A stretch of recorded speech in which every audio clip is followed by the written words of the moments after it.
Saudara yang terkasih Tuhan Yesus Kristus, anak-anak muda, saat malam hari ini kita bersyukur buat kebaikan Tuhan. Amin. Kita tahu Tuhan tidak pernah meninggalkan setiap kehidupan kita. Haleluya. Anda percaya, amin? Bilang kiri kanan, Tuhan tidak pernah meninggalkan. Haleluya. Anak-anak muda yang terkasih dengan Tuhan Yesus Kristus, dalam kehidupan kita sebagai orang-orang percaya, anak-anak muda yang percaya kepada Tuhan, saya mau bicara dua hal yang sulit kita kuasai dalam hidup kita. Yang pertama itu adalah hati. Betul? Gampang nggak untuk kuasai hati? Hah? Nggak gampang. Dalam Alkitab dikatakan hati itu identik dengan pikiran. Betul? Jadi untuk menguasai hati, pikiran, itu nggak gampang. Yang kedua adalah untuk menguasai apa? Yang paling susah dalam hidup. Hah? Lidah. Pintar. Haleluya. Jadi dalam kehidupan kita banyak hal yang mungkin sulit untuk kita taklukkan dalam diri kita, anak-anak muda. Tapi firman Tuhan katakan dua hal ini sangat sulit. Lidah sangat sulit untuk kita kuasai, betul? Bayangkan ada orang sedang tidur bisa gosipin orang lain. Ya kan? Dia sedang tidur tapi dia ngomong, dia ngigo gitu kan. Tapi ngomong ini ngomongin orang lain. Itulah saking susahnya untuk kuasai lidah. Ya kiri kanannya yang gak bisa kuasai lidah. Ya kan? Hari ini aku mungkin cerita dengan satu orang, tapi besok cerita aku udah didengar 10 orang. Karena apa? Lidah sulit untuk dikuasai. Setuju? Mata gampang kuasainya. Kan? Tinggal tutup matamu. Ya kan? Gak nampak. Semua tangan gampang, tinggal ikat. Yang gak percaya coba ikat tangan. Gak akan bisa nampak. Kaki, gampang ikat kakimu. Gampang saudara. Tapi lidah. Lidah siapa mau diikat? Bisa lidah diikat. Ayo dicoba. Mata masih bisa dikuasai. Lidah sulit untuk dikuasai. Tadinya aku gak mau bicara tentang dia, ya kan? Tadinya aku gak mau gosipi tentang dia, tapi saudara sepintas lidah ini ngomong, ya kan? Kok cerita? Jangan bilang ya. Tapi 10 kali dia bilang jangan bilang. Terakhir satu kota itu tahu ceritanya, ya kan? Gara-gara apa? Jangan bilang ya. Tapi malam hari ini yang paling mau kita bahas adalah yang paling susah kita kuasai dalam hidup kita adalah hati. Amen. Hati-hati dengan hati. Haleluya. Anak-anak muda, firman Tuhan mau katakan hati-hati dengan hati. Karena hati adalah yang paling riskan dalam hidup kita. Gak gampang untuk kuasai hati. Gak gampang untuk bicara aku mengasihi dia, gak gampang. Saudara. Gak gampang aku mengampuni dia, itu gak gampang dalam kehidupan kita. Makanya anak-anak muda, saya katakan malam hari ini adalah hati-hati dengan hati. Jangan main-main dengan ya kiri kanannya bilang jangan main-main kawan dengan hati. Haleluya. Hatinya di mana? Di sini atau di sini? Sakit hatiku. Di mana hati? Nah, ada yang bilang di sini hatinya. Sebenarnya hati di mana? Sini. Oh. Malam ini coba cerita di mana posisi hati kalian. Haleluya. Supaya nggak salah kalian bilang aku sakit hatiku. Lalu pegangnya lampu. Tapi anak-anak muda perhatikan kebenaran firman Tuhan. Hal yang sulit bagi kita untuk tentang hati ini. Karena apa? Hati berisi hal yang baik. Setuju? Hati berisi hal yang baik. Betul? Tapi hati bisa merencanakan yang jahat. Yang senyum pasti sering merencanakan yang jahat. Tiba-tiba nggak berani senyum. Tapi inilah hati itu. Saya mau kasih tahu kepada teman-teman malam hari, hati bisa mengutarakan yang baik, tapi hati bisa merencanakan yang jahat. Makanya hati-hati dengan hati-hati kawan. Kenapa saya mau sampaikan ini dalam kehidupan kita, dalam pergaulan kita, dalam kita bersahabat satu dengan yang lain, kita berteman satu dengan yang lain. Hal yang sulit bagi kita, saudara, untuk bisa menerima dia satu dengan yang lain. Saya beberapa hari ini mungkin kecewa dengan orang-orang tertentu, saudara. Ya kan? Saya kecewa, saya mau bilang, saya bicara tentang mengampuni. Saya mengajar tentang mengampuni.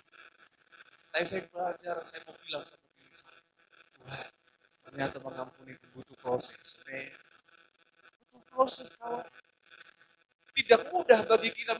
Aku mengampuni engkau, lalu hari itu engkau langsung merasa tidak ada apa-apa. Aku merasa aku baik-baik dengan dia. Hubunganku dipulihkan dengan dia. Ada orang, kawan-kawan, ada orang ketika dia mau berbalik berteman dengan dia, motivasinya nggak benar. Setuju nggak? Contoh nih, si A dengan si B tadinya bermusuhan karena salah paham. Tapi dalam waktu yang singkat, si B datang minta maaf, lalu minta, kita mau nggak berteman seperti dulu lagi? Saya coba katakan, tidak semua motivasi yang benar dengan hal yang seperti itu. Ada orang yang berteman, ada orang yang minta baikan, tapi dalam hatinya merencanakan yang jahat, betul? Aku akan lakukan hal yang sama yang seperti yang kau pernah buat sama aku, ya kan? Kata Bita kayak ini pernah seperti itu. Jangan berteman dengan motivasi yang kau dendam, ya kan? Motivasinya berteman, tapi dalam hatinya dia ingin melakukan hal yang sama seperti yang pernah dilakukan untuk dia. Ini salah. Salah. Walaupun kau kelihatan baik, ingin berdamai dengan satu yang lain. Tapi kalau motivasimu ingin membalas sesuai dengan perbuatan yang sama, engkau salah di hadapan Tuhan. Lebih baik engkau menahan diri. Engkau benahi dirimu dulu. Amen. Engkau benahi dirimu dulu kalau engkau sudah siap. Kalau engkau memulai untuk bersahabat dengan dia. Saya tidak mau katakan jangan gampang bersahabat, teman-teman. Tapi jangan ada kepura-puraan dalam persahabatan itu. Haleluya. Amin.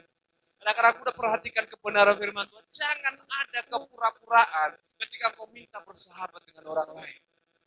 Malam hari kita belajar satu kebenaran firman Tuhan dari Yakobus pasal yang ketiga.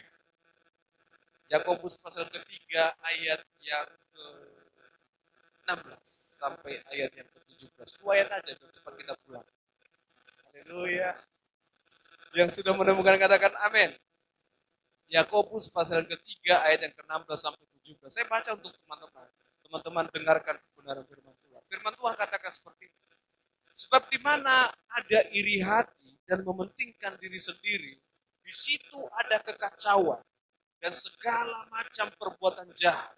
Tetapi hikmat yang dari atas adalah pertama-tama murni, selanjutnya pendamai, peramah, penurut, penuh belas kasihan, dan buah-buah yang baik, tidak memihak dan tidak munafik. Amin. Amin. Firman Tuhan katakan, di mana ada iri hati, ya kiri kanan. Di mana ada iri hati, kata firman Tuhan, ya, di mana ada iri hati dan mementingkan diri sendiri, di situ ada kekecewaan. Sekarang tanya dirimu sendiri, kau iri lihat orang lain gak? Ada nggak yang kamu aku iri dia? Ada? Yang ada boleh tunjuk tangan. Baik kali semua hidup kalian. Diberkatilah engkau, diberkatilah pendidikanmu. Luar biasa anak-anak muda di tempat ini. Gak ada yang iri hati rupanya. Cuma saya kata. Karena apa firman Tuhan katakan, di mana ada iri hati dan mementingkan diri sendiri, di sana ada kekacauan. Kenapa jemaat Yakobus yang diingatkan oleh Yakobus waktu itu, saudara, mereka itu mengalami perselisihan satu dengan yang lain. Mereka itu mementingkan diri sendiri. sendiri. Makanya Yakobus ingatkan, saudara, di mana ada iri hati, di situ ada kekacauan. Haleluya. Dalam terjemahan yang lain dikatakan, di mana ada iri hati dan persaingan, di situ ada kekacauan. Tuhan gak mau kita bersaing. Tuhan gak mau kita bersaing. Kalau anak muda kan bahasanya bersaing sehat. Kau yang dapat abang itu atau aku? Ayo kita bersaing, ya kan? Kau yang mau dapat adik itu atau aku? Bersaing sehat. Itu bahasa anak muda loh. Bersaing kita. Dan firman Tuhan katakan saudara, di mana ada persaingan, di situ ada kekacauan. Percaya nggak? Percaya?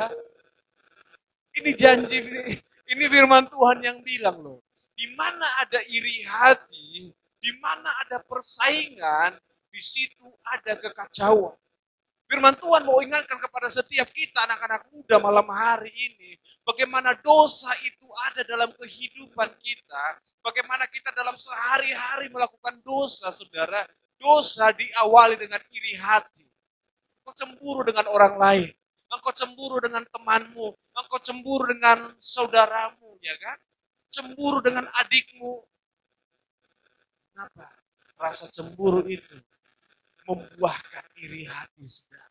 Dosa itu naik level. Tadinya cemburunya biasa, terakhir iri hati naik dosanya. Ya kan? Dari iri hati naik menjadi perselisihan. Udahlah. Cuman kau aja anak mama. Ya kan? Pernah gitu? Udahlah, cuman kau aja anak bapak. Kayaknya yang main piano kayak gitu di rumah. Boleh ngegas. Dalam kehidupan kita, kita mungkin merasa awalnya kita cemburu biasa dengan adik kita, dengan abang kita. Tapi kalau cemburu itu tidak dibereskan, Yakobus ingatkan, cemburu itu akan melahirkan iri hati dalam kehidupan kita.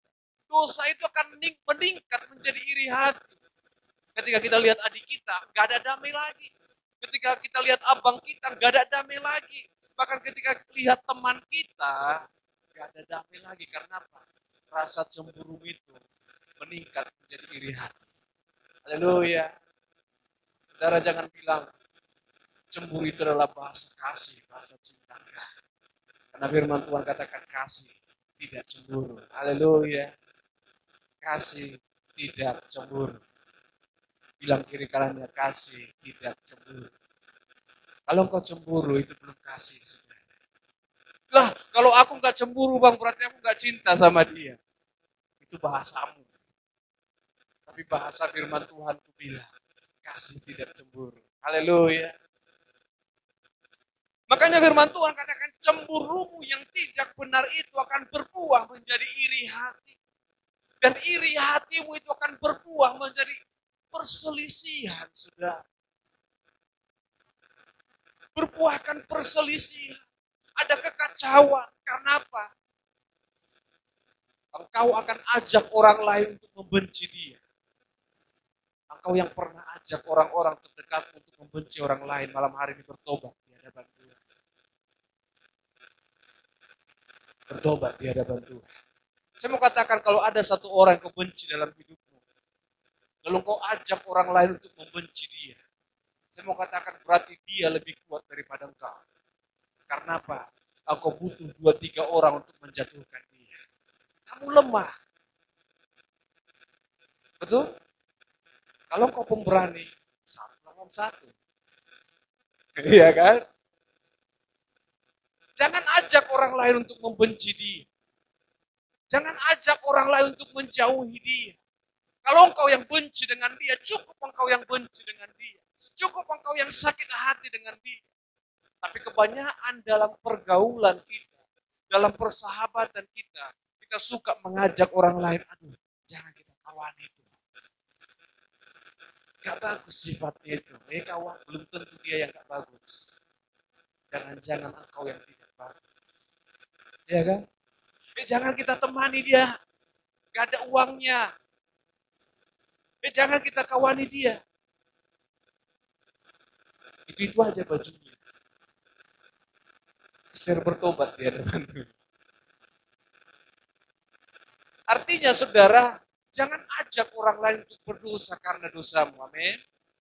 Tapi kebanyakan kita saudara, bahkan dalam gereja pun mungkin hal ini terjadi. Makanya Yakobus ingatkan saudara. Firman Tuhan mau ingatkan kepada setiap kita. Ketika satu orang melakukan dosa, sering sekali dia akan mengajak orang lain untuk masuk dalam dosa yang sama. Awalnya dia yang sakit hati, tapi dia akan ajak orang lain untuk sakit hati dengan orang itu. Kadang-kadang tidak mudah untuk menguasai hati ini. Amin. Tidak mudah untuk menguasai lidah, saudara. Gak mudah, walaupun itu adalah yang paling kecil dalam hidup kita. Bahkan hati tidak kelihatan, saudara. Tapi firman Tuhan katakan, kamu harus jaga hatimu. Haleluya. Kalau engkau sakit hati dengan orang lain yang anak muda, cukup engkau yang sakit hati. Kalau malam hari ini, firman Tuhan ini menegur setiap hidup. Jangan ajak orang lain masuk dalam dosa yang sama.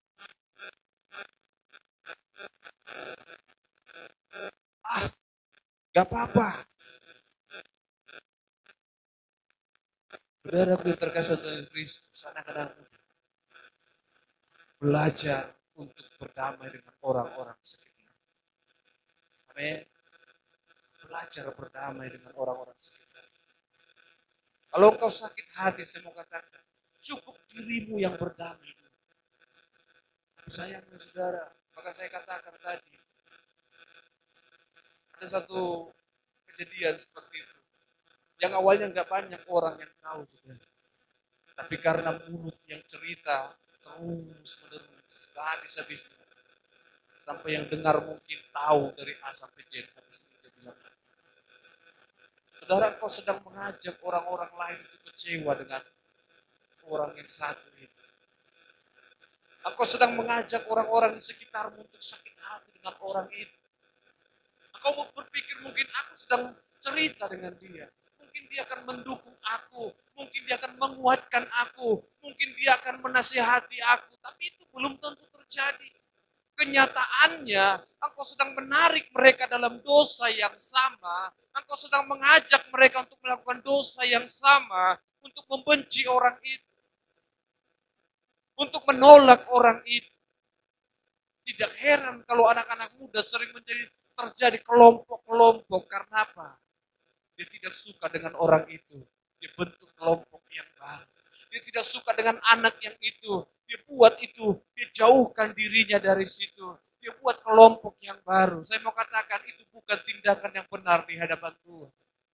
Kalau engkau hanya memisahkan diri, tidak menasehati dia, engkau bersalah di hadapan Tuhan, anak-anak muda. Jangan mau selamat sendiri. Amin. Jangan mau hidupmu baik-baik sendiri. Jangan mau engkau aman sendiri. Saya mau katakan kalau engkau mungkin menjauhi orang yang bersalah sekalipun. Coba bayangkan apa yang terjadi dengan dia. Kalau engkau menjauh dari dia, akankah dia akan semakin lebih baik atau semakin lebih buruk? Itu pertanyaannya anak-anak muda. Amin. Kalau kamu mungkin benci dia, kamu gak mau bersahabat lagi dengan dia, anak-anak muda. Kira-kira dia akan semakin lebih baik atau semakin lebih buruk? Semakin lebih buruk. Betul? Dia akan semakin lebih buruk. Kalau kamu benci dia, dia akan semakin lebih benci dengan Anda. Bahkan mungkin dia tidak akan hanya kecewa dengan Anda. Dia bisa kecewa dengan kekristenan. Dia bisa kecewa dengan Tuhan. Dia bisa kecewa dengan gereja. Hati-hati, saudara. Berhenti buat kubu-kubu dalam hidup. Anak-anak muda, pemuda dan pemudi yang datang malam hari. Berhenti membuat kubu-kubu dalam hidup. Berhenti membuat kubu-kubu dalam persahabatan. Oh, dia kan bukan kelompok kita. dia itu nggak satu frekuensi dengan kita. Ya kan? Anak-anak sekarang kan kayak gitu, yang satu server aja yang dia mau bicara. Yang satu frekuensi yang dia bisa ngomong. Aduh ini jauh kali. Dia batasi dirinya. Saya suka katakan, kalau engkau anak-anak Tuhan, kalau engkau anak-anak Tuhan, jangan sampai hal itu membuahkan perselisihan. Makanya firman Tuhan katakan, jangan kamu mementingkan diri sendiri, jangan kamu memegahkan diri, dan jangan berdusta melawan kebenaran. Dan firman Tuhan katakan, karena di mana ada perasaan mementingkan diri sendiri, di situ ada kekacauan dan segala macam perbuatan jahat. Segala perbuatan jahat akan terjadi karena apa? Engkau mementingkan dirimu sendiri. Engkau tidak peduli dengan orang lain. Hidupmu penuh dengan persaingan.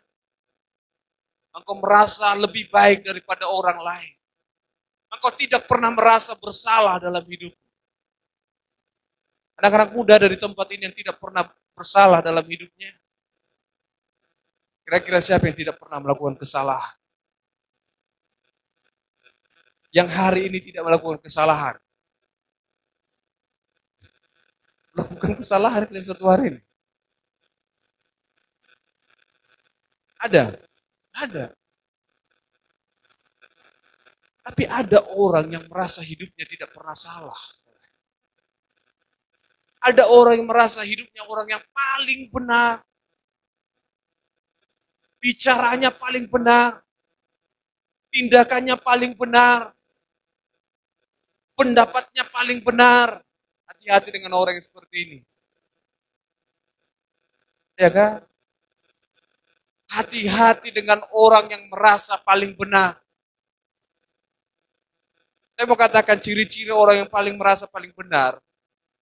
Salah satunya adalah ketika dia mulai tahu dia salah, dia akan semakin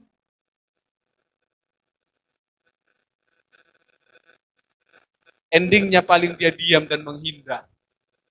Ini orang yang tidak mau mengakui kekalahan. Tidak mau mengakui kesalahan. Udah tahu salah, menggonggong lagi. Ya kan? Jadi kalau ada kawanmu yang suka berdebat, yang suka nadanya naik terus, sebenarnya itu dia dalam keadaan kalah. Tapi malu mengakui. Ya kan? Terakhir, diam, lalu menangis. Ya kan? Saya katakan kepada anak-anak muda, ini firman Tuhan ingatkan kepada kita. Perselisihan itu, persaingan itu, hanya mengakibatkan kekacauan. Dan di mana ada kekacauan, firman Tuhan katakan, segala kejahatan ada di situ. Kau tidak akan mau berdosa sendirian. Kau akan tarik lagi kawan-kawan untuk masuk dalam dosa yang sama itu. Karena apa? Iri hati ada dalam diri.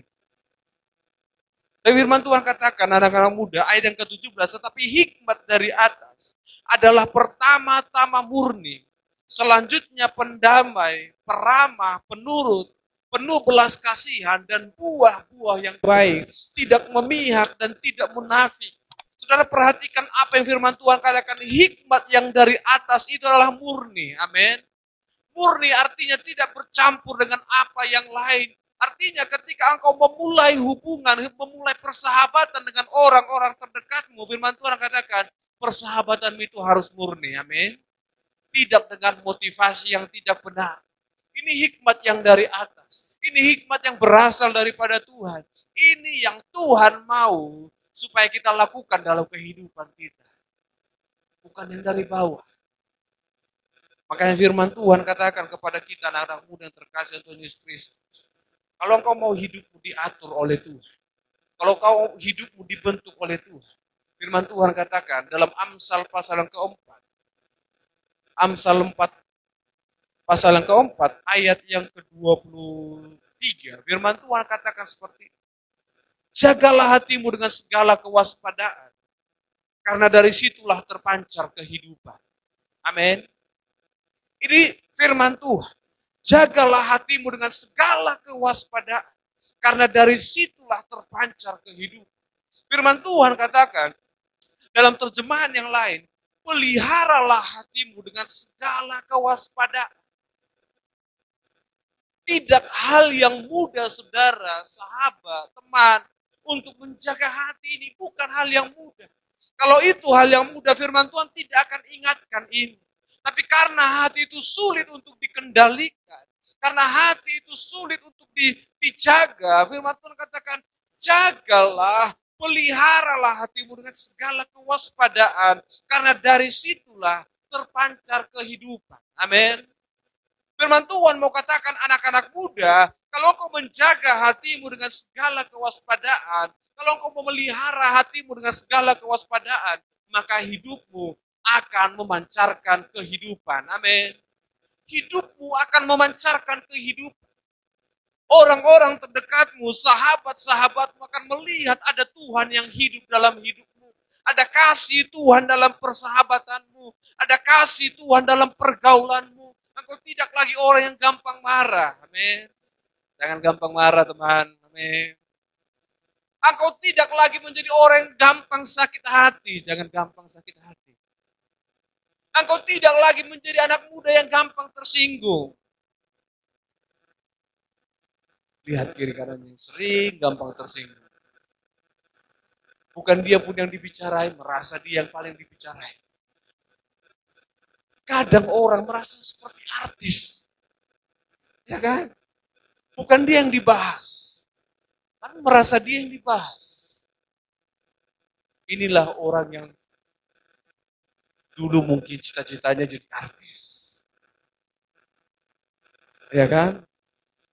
Maunya digosipin terus. Kalau nggak digosipin, gua gosip sendiri. Ya kan? Jangan sampai jadi anak-anak muda yang gua gosip sendiri ya. Kalau Anda masih digosipin orang, puji Tuhan lah, berarti masih ada yang mau dibicarain tentang Anda. Ya kan? Jangan buat gosip sendiri, biar dibicarain dulu aku. Ya kan? Biar dibahas orang itu dulu aku. Pura-pura marah dulu aku begini. Biar ditanya orang itu, kenapa marah bang itu ya? Ya kan? Pura-pura diam dulu aku hari ini. Biar ditanya apa gitu, kenapa diam-diam dek?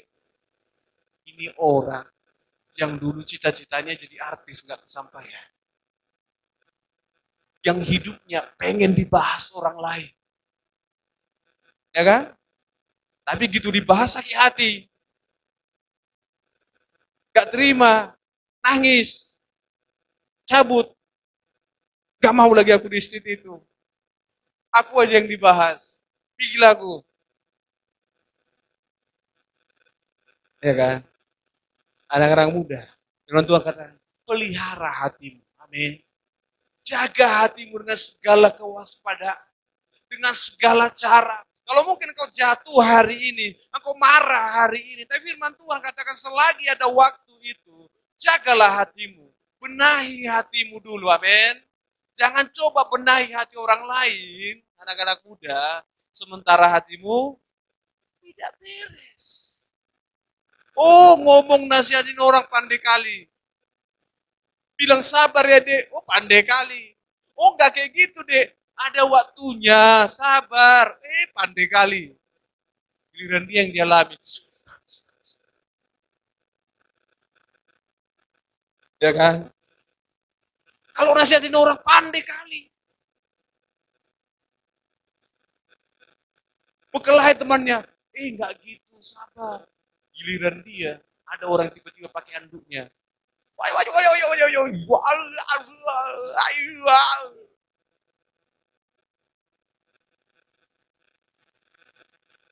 Hati-hati.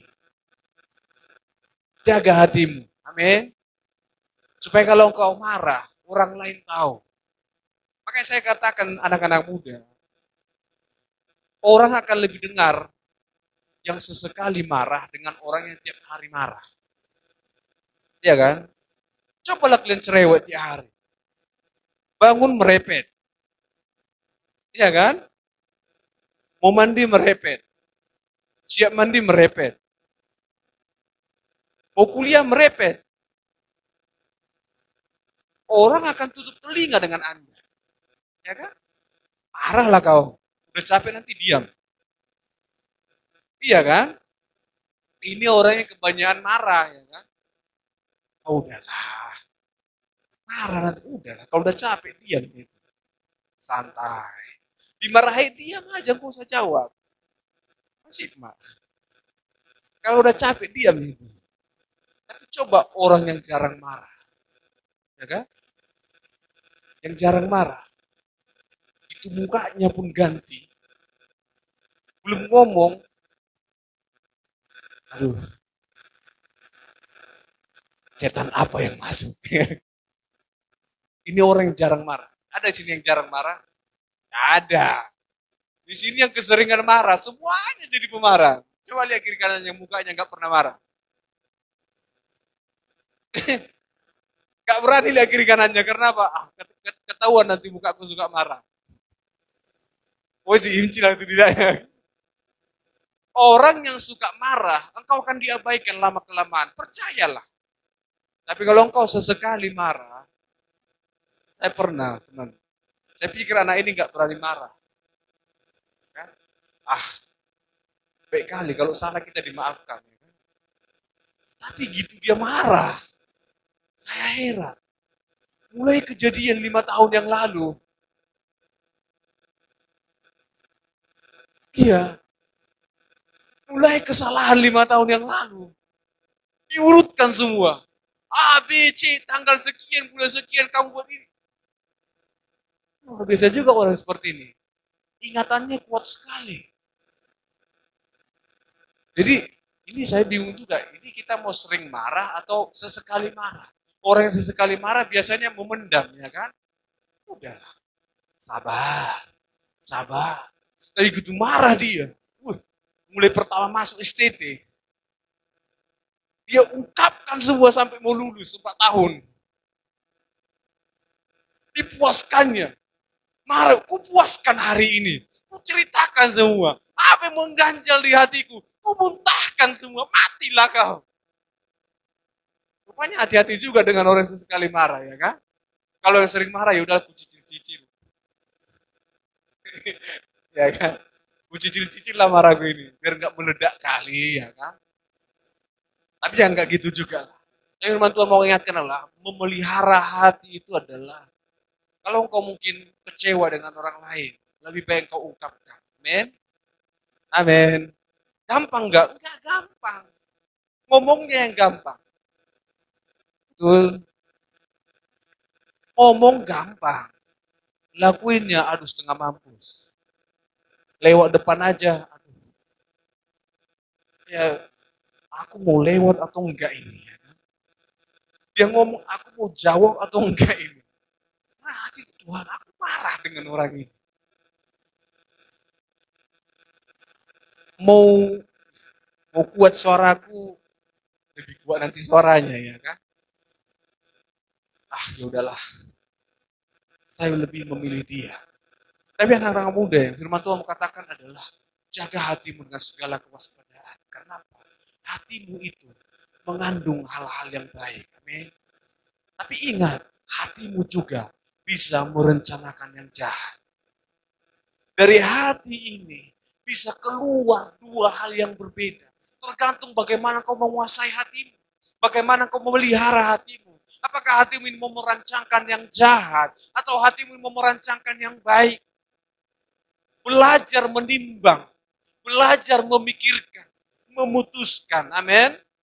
Jangan sedikit karena kau emosi langsung kau marah, kau buat keputusan yang akan merugikan engkau ke depannya. Tapi anak-anak muda, kalau engkau sudah menjadi dewasa, kalau engkau sudah bertumbuh dalam pengenalan kebenaran firman Tuhan, apapun yang terjadi dalam kehidupanmu, yang pertama adalah diam dan pikirkan. Amin.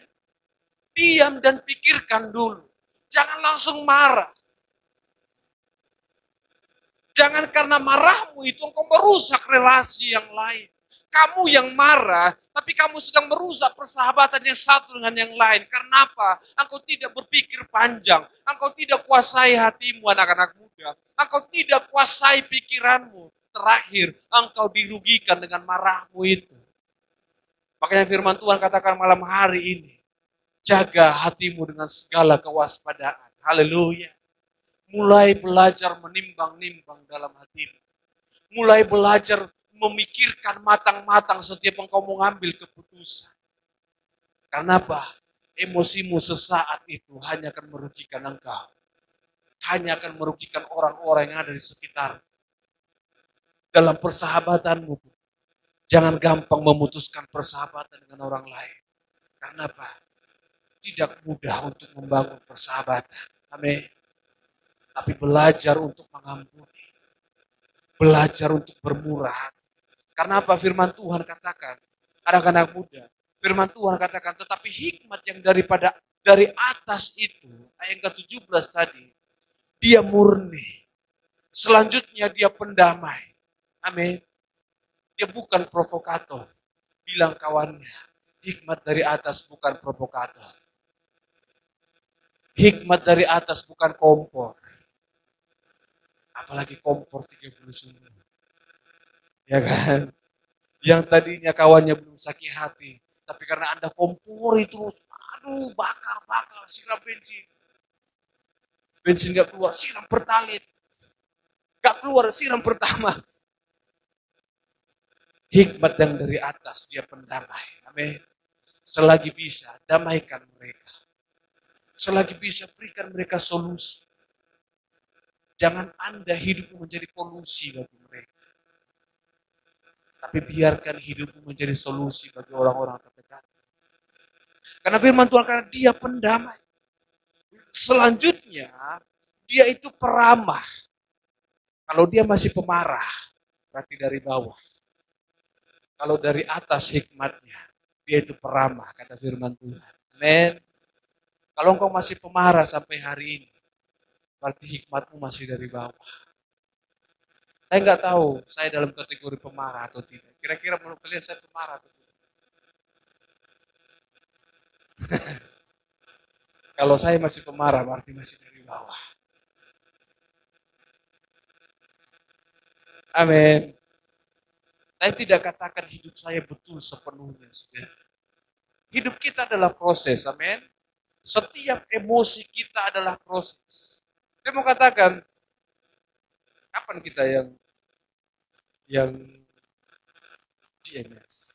Senin, Selasa. Senin. Oh iya. Berarti masih fokus, ya kan? Waktu kami pulang, kami baru antar siap anak-anak, siap antar anak-anak. Ada yang bertanya sama saya, Bang, menurut abang apa definisi cinta? Ya kan? Seketika saya mau tanya ini secara etimologi atau secara... Tapi apa definisi cinta? Kira-kira bagi teman ada nggak yang bisa kasih apa definisi cinta malam ini? Singkat aja. Apa itu cinta? Love. Apa lagi? Hah? Pembuktian sampai menikah. Apa lagi definisi cinta?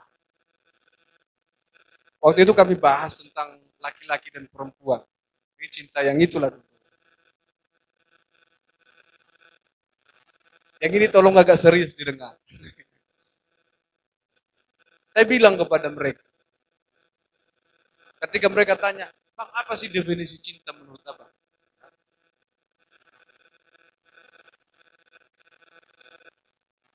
Serius sekali ya.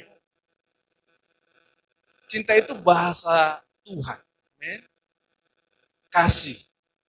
Dan saya bilang, bagi saya, cinta itu tidak terdefinisikan. Bagi saya.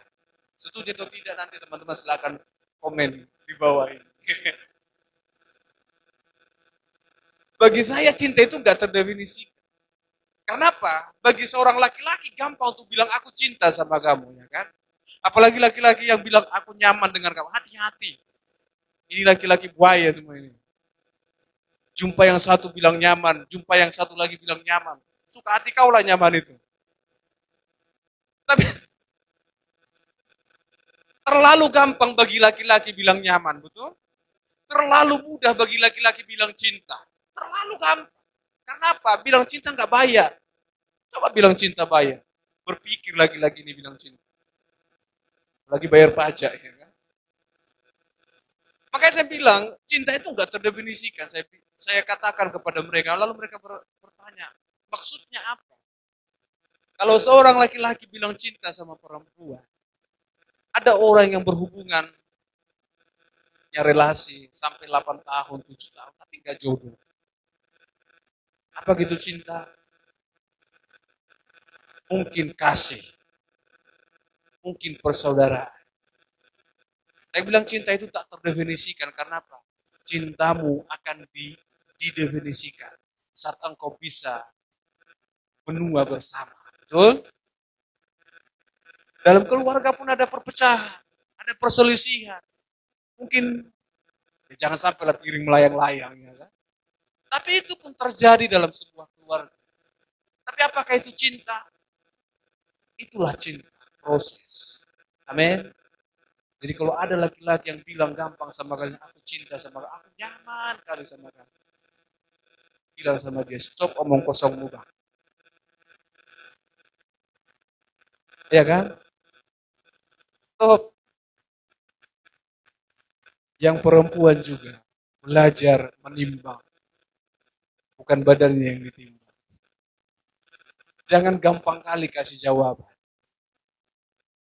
Perempuan yang gampang dapat jawabannya, percayalah kau tidak akan pernah diperjuangkan. Lagi-lagi. Ya kan? Kalau perempuan terlalu gampang dapat jawabannya, baru kenal, langsung ditembak, mau kau tidak mau. Segampang itu juga lah kau akan dilupakan dengan dia. Gak ada perjuangannya. Coba hadiah bisa-bisa. Sampai jual, janganlah sampai jual ginjal ya kan. Misalnya sampai dia menabung, kurangin uang jajan, ya kan. Dia itu akan berpikir untuk meninggal. Bukan ini, ya perempuan bukan masalah hitung-hitungan ya, bukan. Masa segampang itu aku meninggalkan dia. Kan? Makanya perempuan jangan gampang kasih jawaban sama laki-laki. Karena apa? Laki-laki ini punya banyak cara.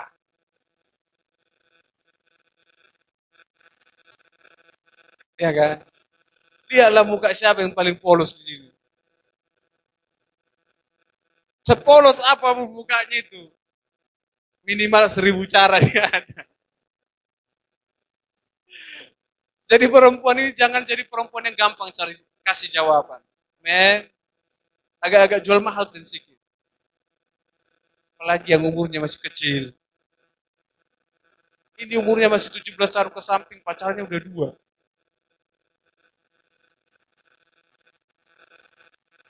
Iya kan? Malulah sama yang sudahlah. Iya kan? Makanya firman Tuhan katakan anak-anak muda, jaga hatimu. Biarkan hatimu itu mengeluarkan yang baik. Biarkan hatimu itu menjadi pendamai. Biarkan hidupmu, kata firman Tuhan, peramah, penurut, penuh belas kasihan. Amin. Dan mengeluarkan buah-buah yang baik. Tidak memihak. Tahu tidak memihak? Tahu? Ya udah, nggak usah saya kasih tahu. Karena sudah tahu.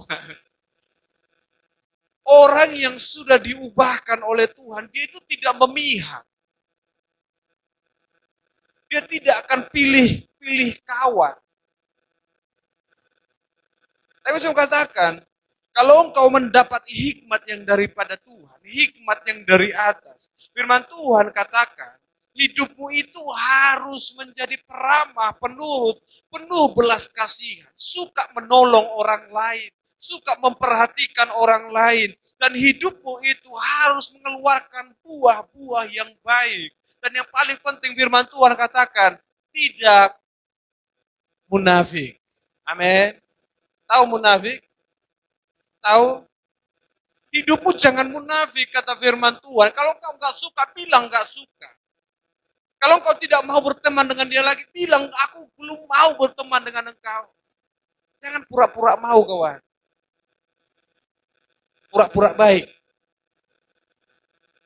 Itu. Dia suka pura-pura baik.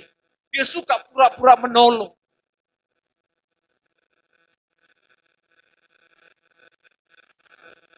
Kenapa firman Tuhan katakan ini kepada setiap kita? Karena di masa kita, di masa muda kita ini, firman Tuhan mau ingatkan kepada setiap kita, hati-hati dengan hati. Amin. Jaga hatimu dengan segala kewaspadaan. Jangan main-main dengan hati. Apalagi memain-mainkan hati orang. Anak muda. Amin. Karena apa? Hati itu sangat sensitif. Kalau sekali sakit hati, sulit untuk itu. Sulit. Mungkin engkau sekilas, aku udah mengampuni dia. Aku udah maafkan dia. Tapi mungkin luka itu tidak langsung sembuh begitu saja. Betul? Mungkin engkau masih ada kecewa dengan dia. Tapi firman Tuhan mau hari ini setiap kita menerima hikmat yang daripada Tuhan. Setiap kita mengalami pengubahan yang daripada Tuhan. Kita buka hati kita supaya apa? Tuhan ubah hatiku menjadi seperti hatimu. Tuhan ubah hidupku menjadi seperti hidup. Tuhan jadikan aku menjadi serupa dengan Engkau. Supaya hidupku mengeluarkan buah-buah yang baik. Supaya hidupku berkenan di hadapan Tuhan. Dan firman Tuhan katakan, dan buah yang terdiri dari kebenaran itu ditaburkan dalam damai untuk mereka yang mengadakan damai. Tuhan mau setiap kehidupan kita anak-anak muda, hidupmu yang mendapat hikmat yang daripada atas, dari atas itu. Hidupmu yang sudah diubahkan oleh Tuhan. Hatimu memberikan damai kepada orang lain. Hidupmu menaburkan damai bagi orang lain. Sekalipun orang menyakiti engkau, sekalipun orang mengecewakan engkau, tapi Tuhan mau hidupmu tetap menaburkan buah-buah yang baik. Haleluya. Tuhan mau hidupmu tetap menaburkan benih-benih yang baik. Apa? Firman Tuhan katakan pembalasan itu bukan milik. Anak-anak muda, pembalasan itu bukan milik. Kalau orang lain mengecewakan engkau, jangan mencoba untuk mengecewakan dia. Kalau orang menyakiti engkau, jangan coba untuk menyakiti dia. Karena firman Tuhan katakan pembalasan bukan milik. Haleluya. Yang Tuhan mau engkau menaburkan buah-buah kebaikan dalam hidup. Yang Tuhan mau engkau menaburkan buah-buah damai dalam pergaulan. Engkau tetap menjadi berkat.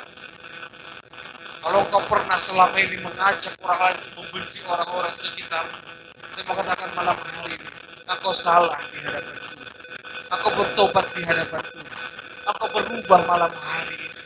Firman Tuhan mau katakan tindakan itu salah. Berubahlah di hadapan Tuhan. Minta Tuhan ubahkan hidupmu. Supaya apa? Hidupmu berkenan di hadapan Tuhan. Amin.